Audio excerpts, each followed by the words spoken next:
Bueno, muy buenos días y realmente muchas gracias. Muchas gracias por asistir a la presidencia de la Asamblea Legislativa. Quisiera iniciar informándoles que para el próximo 16 de octubre, lunes 16 de octubre a las 10 de la mañana, llevaremos a cabo la segunda reunión de seguimiento sobre los proyectos de seguridad nacional.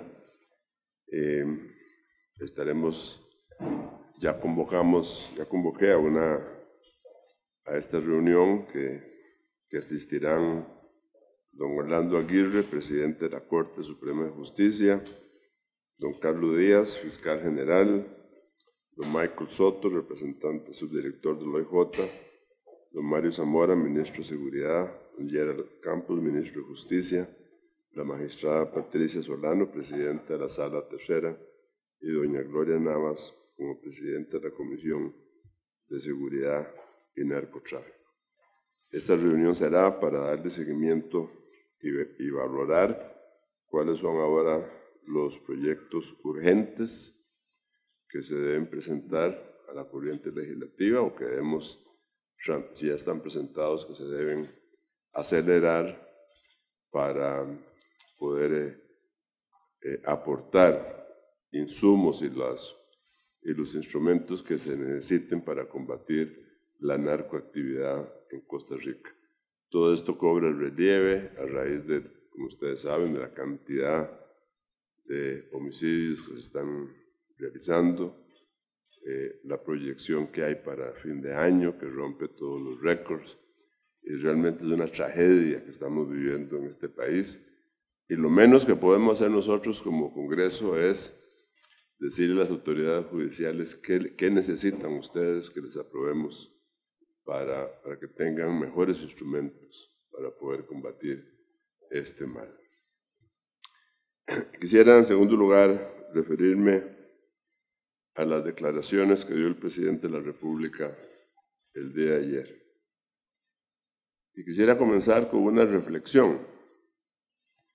Es imperativo recordar que vivimos en un Estado de Derecho, donde la pluralidad y la diversidad de opiniones son la esencia misma de nuestra sociedad democrática. La democracia implica precisamente ese equilibrio entre la voluntad de las mayorías y la protección y derechos de las opiniones de las minorías. En ese contexto, el debate sobre el resello del veto presidencial representó una oportunidad para ejercer las funciones legislativas en concordancia con nuestra Constitución. Eso fue lo que hicimos, ni más ni menos que ejercer un derecho que existe en nuestra Constitución, de que si el presidente de la República veta una ley porque no le parece inconveniente, la Asamblea tiene el derecho por 38 votos de resellarla, que es decir, bueno, la vamos a aplicar, el veto no procede. Eso fue lo que se hizo. Este proceso demostró una voluntad ampliamente mayoritaria de la representación de las más diversas fuerzas políticas. Un proceso que se llevó a cabo con total transparencia y respeto a todos los procedimientos establecidos.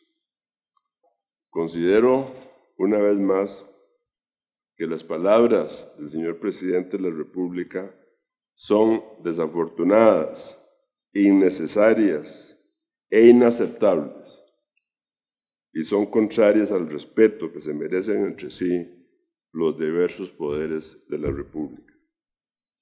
Señor presidente, al Congreso de la República se le respeta. Se puede entender que el señor presidente no comparta la decisión que en forma democrática y soberana y dentro del marco de nuestra Constitución ha tomado este Parlamento. Sin embargo, no es de recibo que se recurra al insulto, para manifestar una discrepancia política. El país nada gana con esa forma de proceder. Señor presidente, no dinamite más los puentes de la democracia. Costa Rica tiene una serie de problemas de gravedad que deben resolverse en forma conjunta. Tenemos que trabajar juntos. Resolver el problema de la seguridad es probablemente la prioridad en estos momentos número 1 que tenemos. Y entonces realmente es incomprensible que no se piense en eso cuando se lanzan esas manifestaciones contra precisamente los representantes de todo el pueblo costarricense y quienes tenemos a nuestro cargo la obligación de promulgar las leyes que se requieran en el país para combatir la narcoactividad.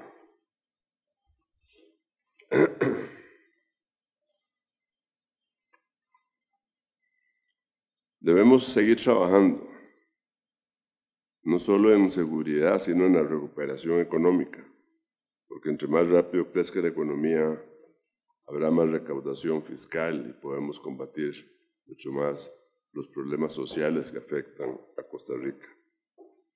Yo le insisto al presidente Chávez a mantener un diálogo abierto y constructivo, reconociendo que en esa diversidad de opiniones radica la riqueza de nuestra democracia. Que los lenguajes de la división y del odio no tengan cabida en nuestras mentes ni en nuestras emociones. Que la patria justa y buena nazca de las muchas voces que forman a Costa Rica.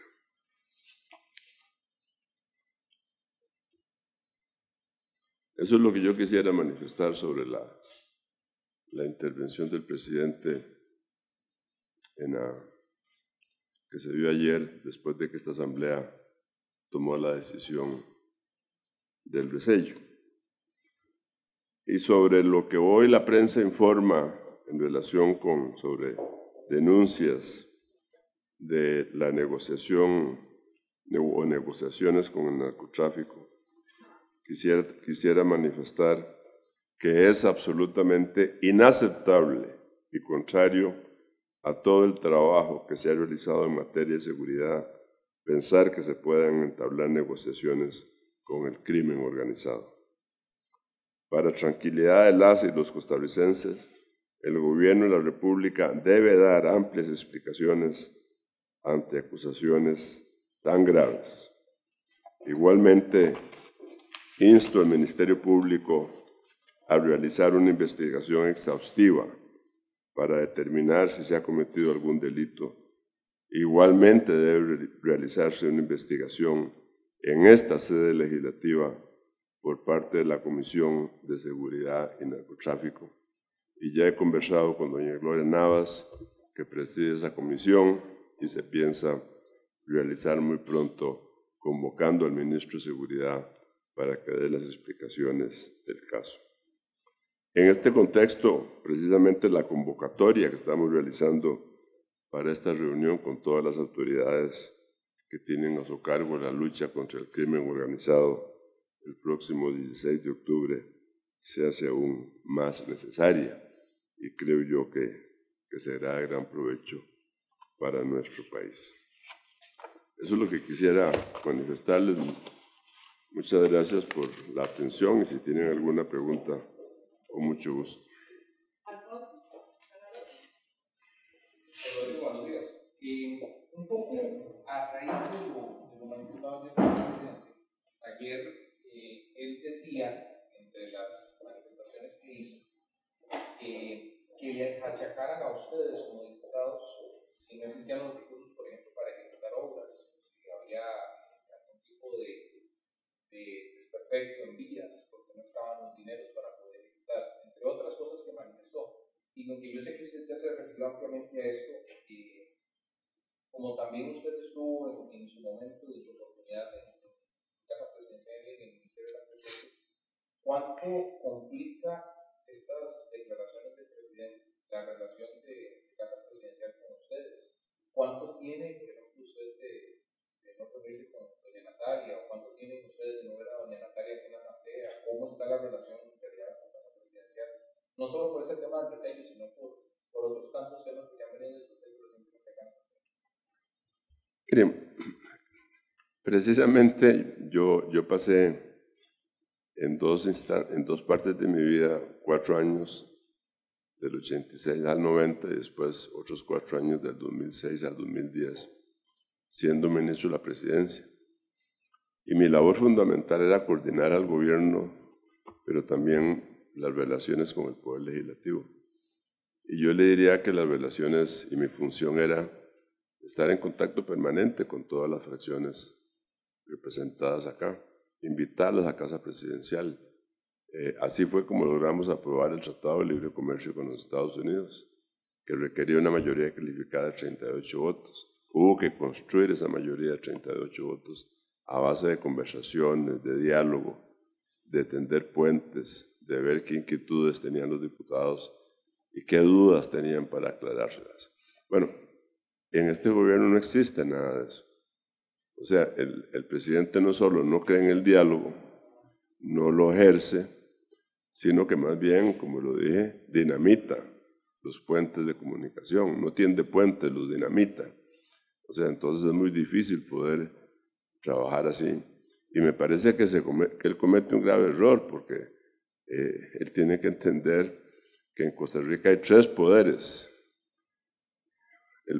El poder ejecutivo está para ejecutar lo que existe y ejecutar las leyes que se aprueban, pero que el poder legislativo tiene a su cargo la creación de las leyes y el control político, que hay un poder judicial que aplica justicia.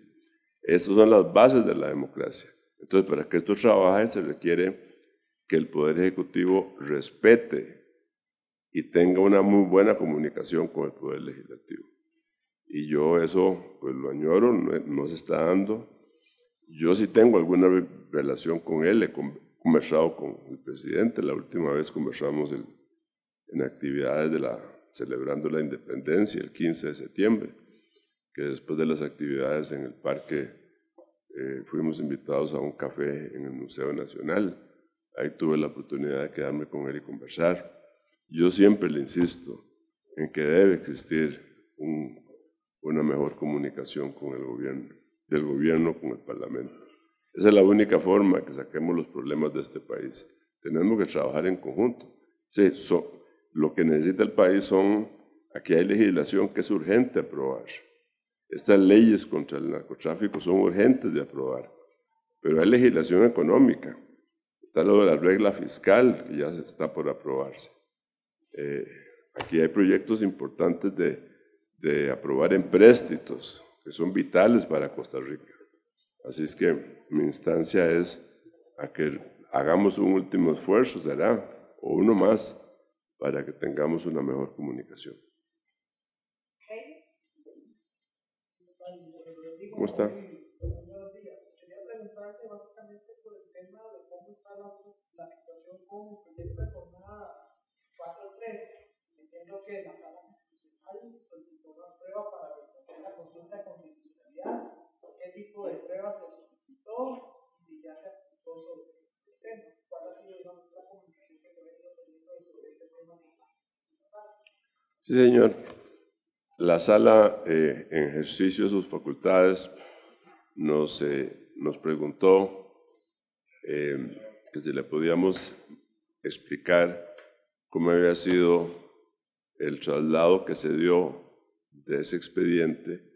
Estamos hablando de la legislatura anterior, cómo había sido el traslado de ese expediente de una comisión donde estaba, que era la Comisión de Asuntos Jurídicos, y que se pasó a la Comisión de Asuntos Hacendarios. Nos preguntó cómo era la práctica legislativa para trasladar un proyecto de una comisión a otra. Esas preguntas tenemos un plazo, creo que vence a principios de la próxima semana para contestarlas. Ya tenemos las respuestas. Aquí la práctica ha sido que el traslado de un expediente de una comisión a otra se hace cuando los presidentes se ponen de acuerdo y se suscribe un convenio correspondiente. Así es que el departamento jurídico está preparando la respuesta que sea satisfactoria para aclarar cualquier duda de la Sala Constitucional. ¿Perdón? ¿Para cuándo se estaría presentando la otra semana? ¿Tenemos alguna... No lo sé, pero a principios de la próxima semana. Ahora, buenos días, don Rodrigo. Ayer don Rodrigo Chávez hablaba del tema de seguridad y achacaba una responsabilidad al Poder Ejecutivo, al Legislativo y al Judicial. O sea, da a entender que ellos sí están haciendo, pero los otros poderes no, incluso que no avanzan los 5 proyectos que ellos presentaron en abril. Quiero una reacción suya si usted concuerda que el Poder Legislativo no está haciendo absolutamente nada en seguridad, posiblemente están tomando acciones para contrarrestar todo esto. Bueno, yo no sé si usted recuerda las declaraciones que yo di después del discurso del presidente el 15 de septiembre.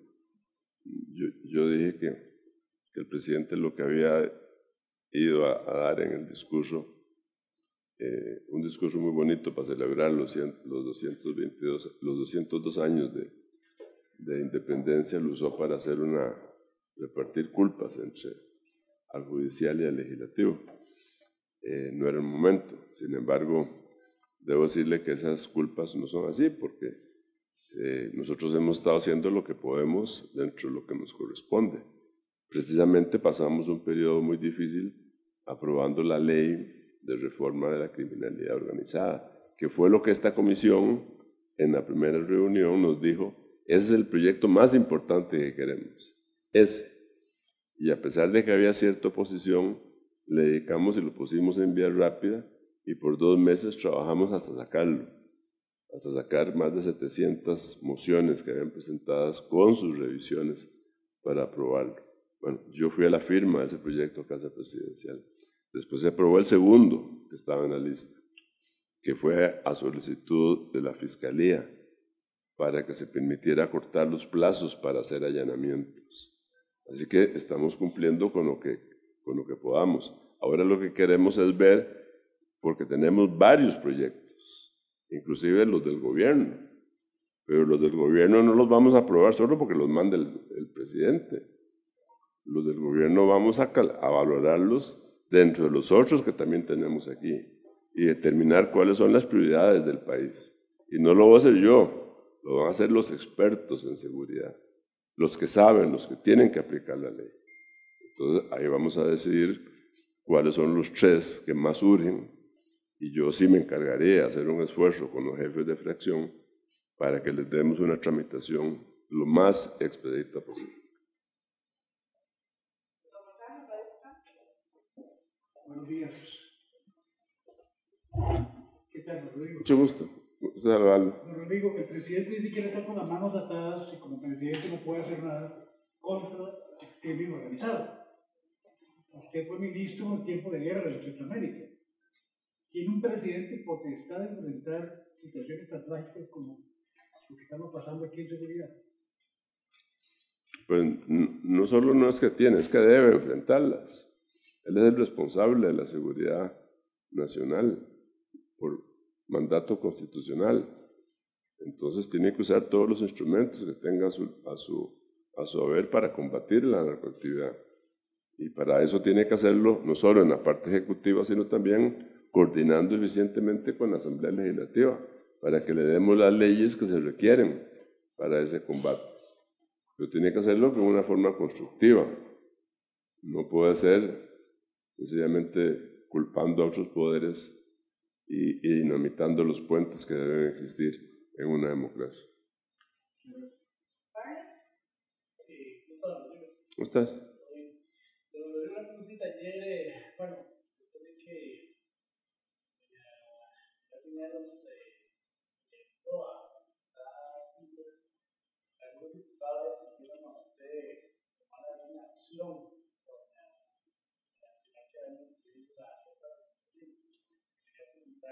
¿Esto lo ha considerado? ¿Qué tipo de acciones podría hacer No, yo no puedo tomar acciones individuales contra ningún diputado. Lo que sí puedo hacer es, y lo hago, es tratar de llamar a que se respeten, a que las intervenciones sean lo más respetuosas posibles, que se guarde el orden en la asamblea, pero ya yo pues, no puedo hacer acciones individuales. Yo voy a tratar de mantener un clima lo más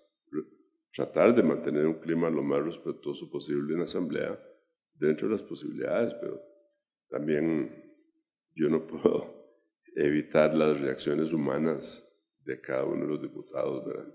Y eso es una reacción y una actitud que cada uno tendrá que asumir y ver las consecuencias de cada actuación.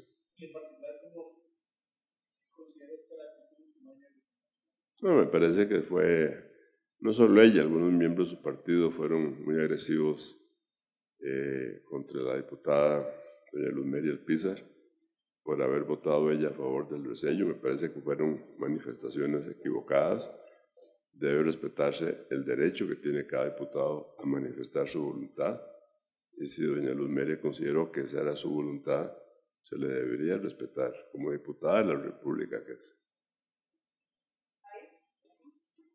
Y Rodrigo, hablaba a esto, bueno, quisiera una reacción en torno a este diferendo que también se tuvo con el en cuanto a el tema de los recesos, para este tema de sacar a Costa Rica de la lista gris. Si me puede a una reacción en torno a por qué para ustedes es necesario salir de Costa Rica de la lista gris de la Unión Europea.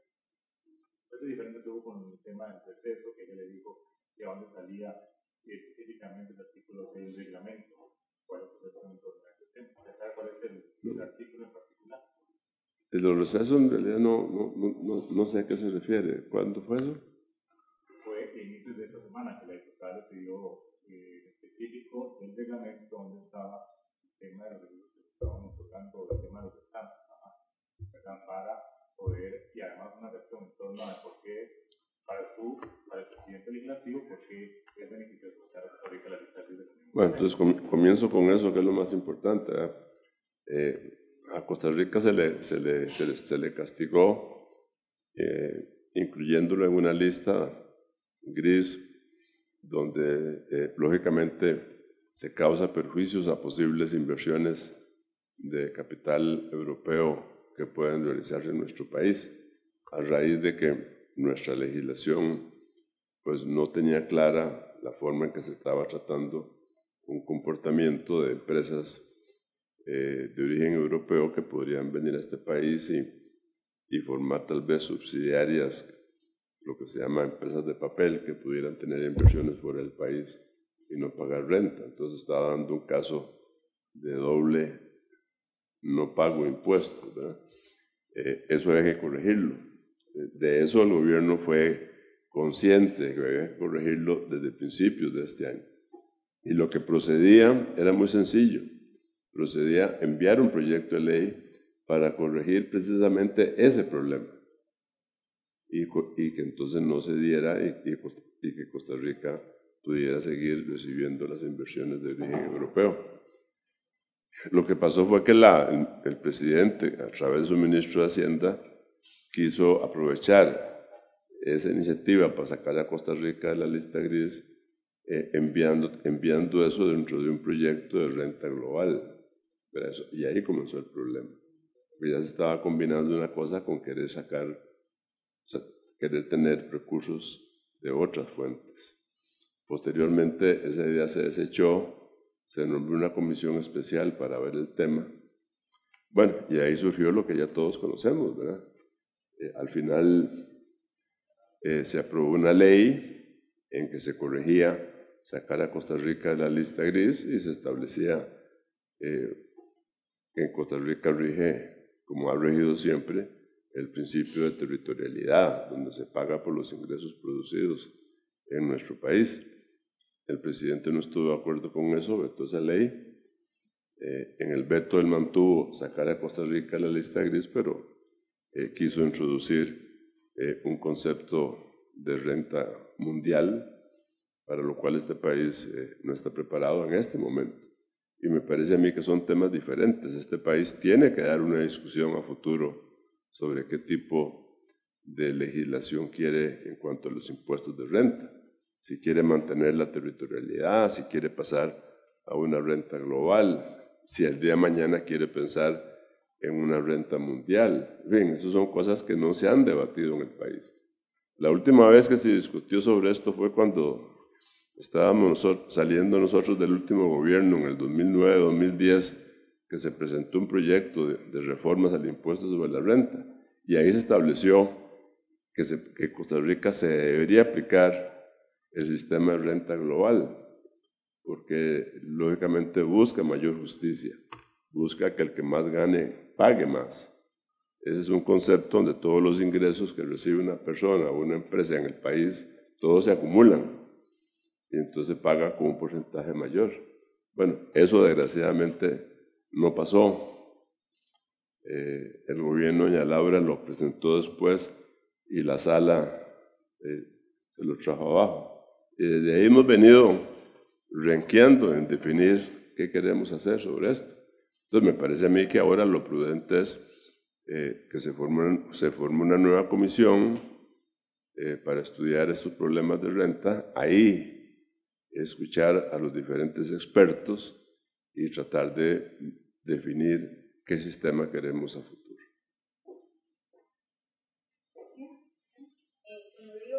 ¿Usted recibió de parte del diputado Alexander Barrantes la invitación para el conflicto el día viernes en Punta Arenas?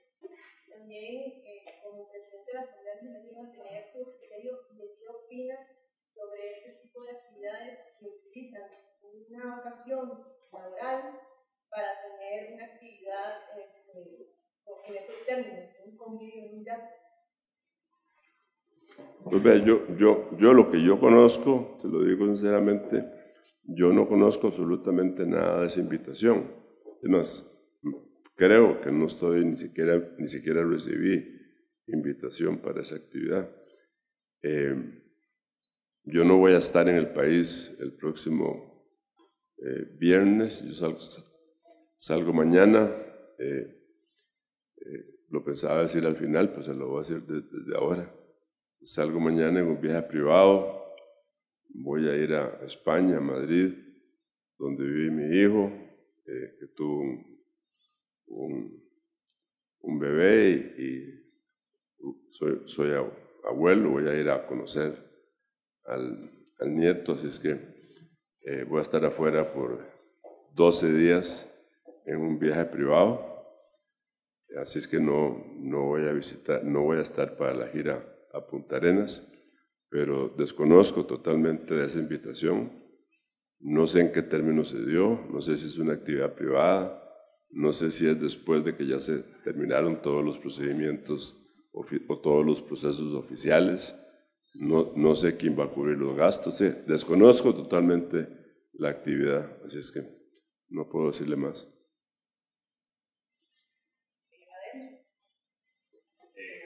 Buenos días, Rodrigo. Yo quería preguntarle un poco, vamos a ver, este gobierno, si la matemática no me falla, este periodo constitucional es donde más ocurren vetos y donde más ocurren resellos. Yo sé que usted ya ha hablado un poco, pues, de esta falta de diálogo, tal vez hay por parte del Poder Ejecutivo, pero un poco, ¿cuál respuesta? Usted ha estado en los dos lados, en la Asamblea y en el Poder Ejecutivo, ¿qué respuesta se puede dar a tanto veto y a tanto resello? ¿Es insistencia del Poder Ejecutivo? ¿Es falta de diálogo entre las fracciones? ¿Es ausencia de la ministra de la Presidencia? ¿A qué se debe esa estrategia tan seguida? Mire, se debe a que el gobierno no ejerce el instrumento más importante para gobernar, que es el tender puentes y el dialogar. Si usted está en contacto con la Asamblea Legislativa en cada proyecto de ley, si usted viene aquí a explicarle a los diputados en qué consiste un proyecto de ley, si usted les aclara, les trae información, lógicamente los diputados se forman su criterio y pueden aprobar los proyectos con mayor facilidad. Pero si esa comunicación no se da, si lo que se da son ataques fuertes, calificativos fuertes contra los diputados en varias ocasiones, porque no es esta la primera, la de ayer, pues eso lo que hace es hacer más difícil la labor e instanciar más los poderes. Yo lo que creo es que la razón por las cuales se han vetado esas leyes es porque no fueron debidamente consultadas, no fueron debidamente trabajadas con las fuerzas del Poder Legislativo. Para eso debe haber una coordinación del Poder Ejecutivo con la Asamblea Legislativa, con las diferentes fracciones. Y yo no quiero sentar responsabilidades porque no me corresponde a mí, pero lógicamente cuando yo estaba en el Ministerio de la Presidencia, dedicaba gran parte de mi tiempo a estar en contacto con los diputados, a aclararles cualquier duda y asegurarme que todos los proyectos que presentábamos iban a tener una buena acogida aquí en la Asamblea.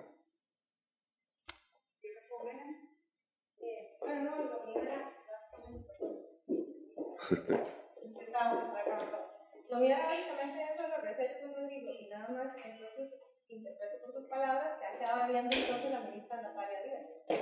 Sí, bueno, eso es, digamos, es una interpretación. Yo no quisiera sentar responsabilidad, me parece. Yo reitero, la única forma en que se puede gobernar en este país y en cualquier democracia, en primer lugar, es que los poderes acepten cuáles son sus atribuciones, cuáles son sus derechos y cuáles son sus límites. Y esa división es básica. Y me parece que un presidente de la República que tome una decisión de vetar una ley está ejerciendo un derecho que le da la Constitución. Si la Asamblea hace uso del otro derecho, que es resellarle esa ley y decirle, miren, no vale ese veto, pues debe aceptarlo porque esa es parte del respeto constitucional. No puede ponerse furioso, enojarse y lanzar insultos a los diputados. Esa no es la forma de gobernar. Así no se reacciona. Y eso es lo que yo lamento y reprocho y quería manifestarlo hoy día.